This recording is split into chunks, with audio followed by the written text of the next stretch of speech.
भागती रहती थी और अगर उसे कोई मिलता था तो वह उसे खा लेती थी।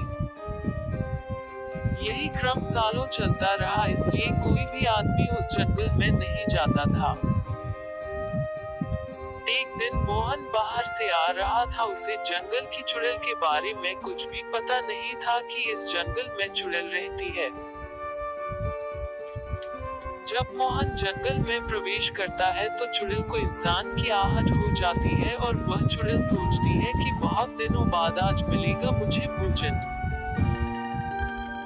मोहन को कहाँ पता था कि यह चुड़ैल रहती है और वह तो बिना डरे सीधा चला ही जा रहा था। तभी सामने से एक साधु आता है और वह मोहन से कहता है कि तुम वापस लौट जाओ, इस रास्ते से मत जाओ, इस जंगल में एक चुड़ैल रहती है। यह सुनकर मोहन कहता है कि बाबा तुम ये अंधविश्वास वाली बातें छोड़ दो। अब इस संसार में कोई चुड़ैल नहीं है, आप यह बात कब समझोगे। इतना कहकर मोहन आगे निकल जाता है। जब वह घने जंगल में पहुंचता है तो उसे उस पेड़ के नीचे औरत के रूप में चुड़ैल मिलती है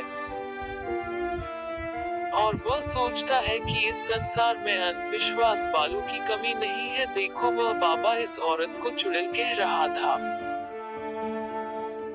तभी वह चुड़ैल कहती है कि मैं जंगल का रास्ता भटक गई हूँ, इसलिए मैं यहाँ आ गई हूँ, आप मुझे इस जंगल से बाहर निकाल दीजिए, फिर मैं अपने घर चली जाऊंगी। मोहन कहता है कि ठीक है, तुम मेरे पीछे पीछे आओ, मैं तुम्हें गांव में छोड़ दूंगा।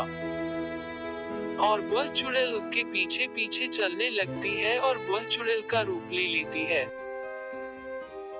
और कहती है कि तुम पीछे मुड़कर देखो, तुम्हारे पीछे क्या है। जब मोहन पीछे देखता है तो उसे चुड़ैल दिखाती है। अरे बापरे, ये तो चुड़ैल है, अब मैं क्या करूं? तभी वह बड़ी चालाकी से कहता है कि तुम्हारे पीछे क्या है, जरा देखो तो। और वह पीछे देखने लगती है।